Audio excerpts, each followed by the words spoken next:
जब ते राम प्रताप दिनेसा, उसी रामायण में लिखा हुआ है कि जब से भगवान श्री रामचंद्र रूपी सूर्य का उदय हुआ ना, तो बहुतन सुख और बहुतन मन शोका। तो बहुत लोगों के मन में सुख भी हुआ, बहुत लोगों के मन में शोक भी हुआ। तो ये हमारा श्री राम जन्मभूमि मंदिर का जो निर्माण है, यह सनातन धर्म की ध्वजा को संपूर्ण विश्व में फहरा चुकी है, फहरा रही नहीं है। तो ये बातें उन लोगों को कैसे सहन होगी? ये रामायण में ही लिखा है कि इन लोगों का काम था जय जय देश धेन दुज पावहि, नगर गाँव पर आग लगावहि। तो जहाँ जहाँ पर ये लोग वेद को देखते थे, पुराण को देखते थे, शास्त्र को देखते थे, उनको जानने मानने वाले लोगों को देखते थे, वहाँ वहाँ आग लगाते थे। तो आज भी ये वचन के माध्यम से आग लगाने का ही काम कर रहे हैं। तो इस तरह रामचरितमानस की कुछ लाइनों पे आप ऑब्जेक्शन करते हैं लोग, वो क्या है? नहीं, कुछ लाइनों पर जो ऑब्जेक्शन करते हैं उन लाइनों को ठीक से समझने की बात है। अगर वो ये कहते हैं कि शूद्र द्विजन उपदेश ज्ञाना मेल जनेऊ लेह कुदाना, उसका जो वास्तविक कॉन्सेप्ट है उसको समझना चाहिए। शूद्र हमारे यहाँ जो है वो चार जो अंग शरीर के बताए गए हैं, उसमें पदभ्याम शूद्रो अजायत, पैर को शूद्र कहा गया। और सबसे अधिक प्रणाम किसी चीज़ को किया जाता है तो मस्तक को नहीं, पैर को किया जाता है। दूसरी बात कि शूद्र को सेवा का अधिकार यानी कि सर्विस विभाग दिया गया है। सर्विस विभाग में अगर वह मुझे छुएगा नहीं, ये आडंबर फैला रहे हैं राजनीतिक लोग, अगर छुएगा नहीं तो हमारी सेवा कैसे करेगा? ताड़न के अधिकारी, ताड़न के अधिकारी, ताड़ना का सही अर्थ वही तो मैं कह रहा हूँ कि सही अर्थ उसको समझे। ताड़ना का अर्थ वहाँ प्रेरणा से है।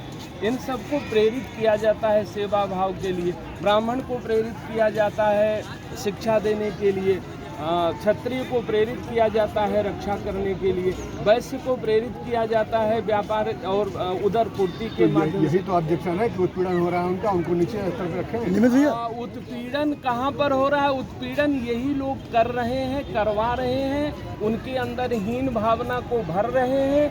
हमने या हमारे पूर्वजों ने, गांधी जी ने ऐसे जो चतुर्थ वर्ण के लोग हैं उनके लिए हरिजन शब्द का प्रयोग किया।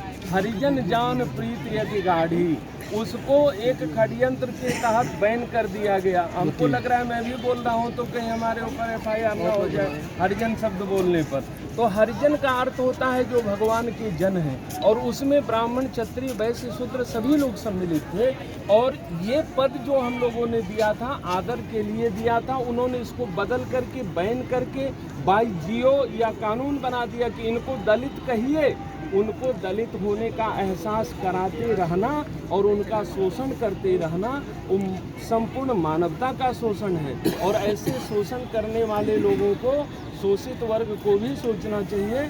ऐसा कोई शोषित वर्ग हमारे यहाँ नहीं है। हम कह रहे हैं कि जिसको के छाह को छू जाने से अशुद्ध माना जाता था, किन्हीं लोगों के द्वारा, जासु छाह छुई ले यही सींचा, लोक वेद सब ही विध नीचा।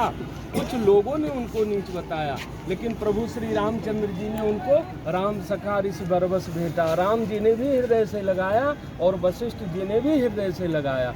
तो ये समता मूलक जो बातें हैं, जो 99% हैं, यह क्यों नहीं दिखाई पड़ता है? और जिन पंक्तियों की ये लोग बात करते हैं वहाँ भी विषमता नहीं है, अपने अपने कर्मों और कार्यों का विभाग बताया गया है। अगर उस प्रकार के सेवा के कार्य को जब ब्राह्मण करते हैं तो ब्राह्मण को भी शूद्र कहा गया। शूद्र शब्द का अर्थ ही है सुष्ठु सेवायाम द्राव्यते अनेनेति शूद्रः, जो सेवा के द्वारा किसी के हृदय को भी द्रवित कर दे उनको शूद्र कहते हैं। न कि शूद्र माने अस्पृश्य है, त्याज्य है, अछूत है। शूद्र अछूत होगा तो सेवा करेगा कैसे? ये भ्रम डाल रहे हैं। हमारे साथ नाथ संप्रदाय के लोग हैं, वो नाथ संप्रदाय जिसके खुद मुख्यमंत्री